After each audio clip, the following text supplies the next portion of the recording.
जी हाँ दोस्तों, आप देख रहे हैं आजकल। आजकल पर मैं मोहम्मद मशहूद आलम। आजकल की खबर और आजकल की हकीकत सच्चाई से आप सभी को रूबरू कराने।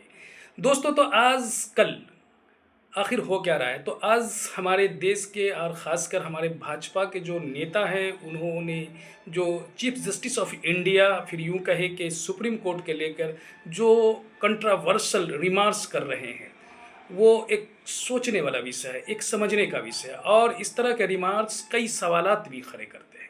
सबसे पहला सवाल तो ये है कि क्या कोर्ट के कुछ फैसलों से ये इतने जो है हतोत्साहित क्यों हो रहे हैं? क्योंकि ये ज़ाहिर-सी बात है, इनकी एक सोच है, एक टेंडेंसी है कि हम अपने मन का करें, अपनी सोच से करें और अपने हम जो कुछ मनमानी कर रहे हैं, उस पर जो है कोर्ट का जो है डंडा नहीं चलनी चाहिए, कोर्ट का जो है कोर्ट का आदेश नहीं आनी चाहिए। तो ज़ाहिर-सी बात है, उनका मन विचलित हो रहा है और वो एक्साइटेड हो रहे हैं और इसी एक्साइटेड होने में वो तरह-तरह के जो है कंट्रोवर्शियल रिमार्क्स भी कर रहे हैं। लेकिन दूसरा सवाल ये भी है कि क्या इस तरह का रिमार्क्स, इस तरह की बातें, इस तरह की सोच हमारे देश के सिविलाइजेशन, हमारे देश के जो आपसी सौहार्द है, हमारे देश की जो भाईचारा है, इंसानियत है, इसके लिए कितना खतरा है? या फिर हमारी देश की जो तरक्की है, हमारे देश की जो प्रगति है, उन्नति है, उसके में कितना बड़ा रोड़ा या बाधाएँ हैं? तो ये सब चीज़ भी एक अहम सवाल है, जो सभी जी-शऊर, बुद्धिजीवी और समझने वालों के समझ में ज़रूर आ रही होगी।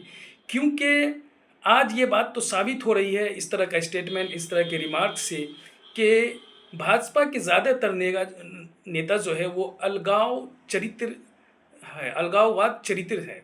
उनका जो है यही चरित्र खुलकर सामने आ रहा है।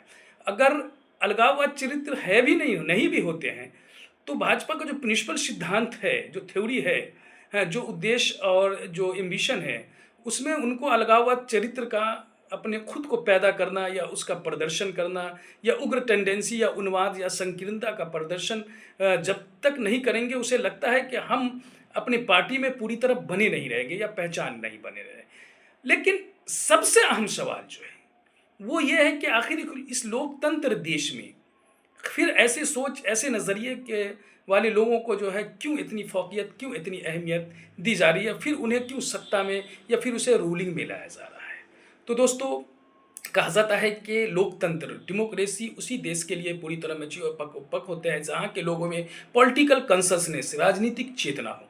जिस देश के लोगों में राजनीतिक चेतना का अभाव होगा, जिस देश के लोग जो है जिसकी समझ पर जो है, जिसकी सोच पर जो है धार्मिक, सांस्कृतिक, भाषा का जो है संवेग या भाव जो है पूरी तरह उसको अपने ऊपर हावी कर ले, उसकी सोच को, उसको अपनी क्लच में ले ले, तो ज़ाहिर-सी बात है, वहाँ तो इसी तरह का रिज़ल्ट सामने आएगा।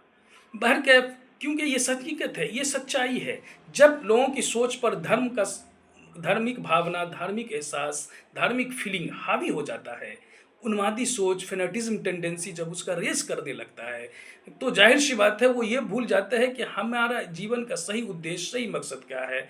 हमें समाज के उत्थान, एक समाज सही, सुंदर समाज, सिविलाइज़्ड समाज बनाने के लिए हमारा कंट्रीब्यूशन क्या होनी चाहिए? वो उस सारे चीज़ों को भूल जाते हैं। बहरकैफ़ दोस्तों, बीजेपी के नेताओं को ये बात जाननी चाहिए, समझनी चाहिए। शायद हमें लगता है कि जो नेता लोग जो जिस तरह का स्टेटमेंट दे रहे हैं, जिस तरह की बयानबाज़ी कर रहे हैं, उससे तो साफ ज़ाहिर हो रहा है कि उन्हें भारत के लोकतंत्र या फिर संविधान की कोई नॉलेज ही नहीं है। उसको कोई ज्ञान ही नहीं है। उसे ये भी पता नहीं है कि what is the fundamental rights, what is the Indian constitution.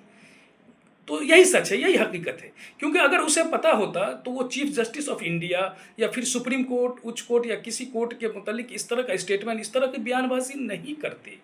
इस तरह की बयानबाज़ी वो कतई नहीं करते, क्योंकि उसे मालूम होनी चाहिए थी कि भारत का जो हमारा सर्वोच्च न्यायालय है, उसको सिर्फ़ अपीलीय का अधिकार नहीं है। उसको मौलिक अधिकार के संरक्षण के साथ-साथ उसके संविधान की व्याख्या भी करनी है। उसे इस सच्चाई की भी उसकी भी व्याख्या करनी है कि अगर भारत के संसद अगर कोई कानून बनाता है, तो उसमें कितनी त्रुटि है, अगर वो उसमें त्रुटि है वो संविधान के, that law is the against of Indian constitution, तो they must of the deny that's law and rules. उसको एकदम अवॉइड कर देना है, डिनाई कर देना है। ये उनको अथॉरिटी है। ये उनको पूरा एक लीगल कॉन्स्टिट्यूशनल राइट्स है। ये हमारे, लेकिन इस तरह का स्टेटमेंट से ये बात साफ ज़ाहिर हो रहा है कि हमारे जो नेतागण हैं, ख़ास के भाजपा के जो नेतागण हैं, वो इन सारे संविधान की नॉलेज से पूरी तरह अनभिज्ञ है। उसी चीज़ का लग रहा है जैसे उनके पास ज्ञान ही नहीं है। इसीलिए उनकी बस एक ही इच्छा है कि हम, उसका एरोगेंट टेंडेंसी बस एक ही है कि हम अपनी मनमानी करें।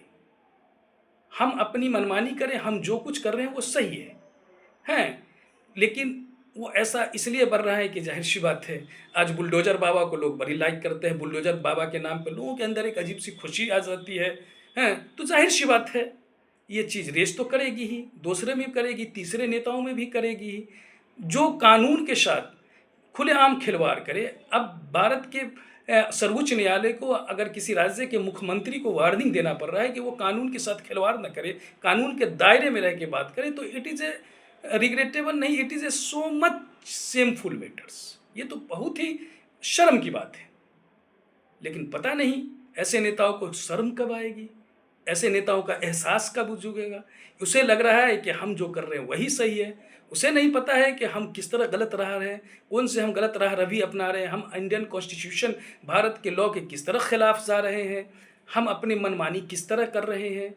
बहरकैफ दोस्तों, अगर आज भी भारत के लोकतंत्र, भारत की जो है सिविलाइज्ड सोसाइटी को ज़िंदा करना है, भारत की संस्कृति को अगर बनाए रखनी है, तो आज भी सबसे पहली चीज़ होनी चाहिए, इम्पोर्टेंट चीज़ होनी चाहिए कि लोगों में पॉलिटिकल अवेयरनेस आएगी। जब तक पॉलिटिकल अवेयरनेस नहीं आएंगे, लोगों की सोच नहीं बदलेगी, राजनीतिक चेतना का अगर उस लोगों के अंदर अभाव रहेगा, तो जाहिर-सी बात है उनकी सोच पर, उसके नज़रिया पर, उसके मनोवृत्ति पर जो है ये भावनाएँ हावी होंगे। अगर हावी होंगे तो उसे बाय फ़ोर्स हावी किया जाएगा, उसको हावी करने के लिए पूरी कोशिश की जाएगी, और जब वो हावी हो जाएंगे तो जाहिर-सी बात है उन्मादी या पागलपन का तो प्रदर्शन होगा ही, आम जनता के द्वारा भी, रिप्रेजेंटेटिव के द्वारा भी, और वही हमारे देश में हो रहा है। तो दोस्तों, आजकल देखते रहें, आजकल को लाइक करें, सब्सक्राइब करें।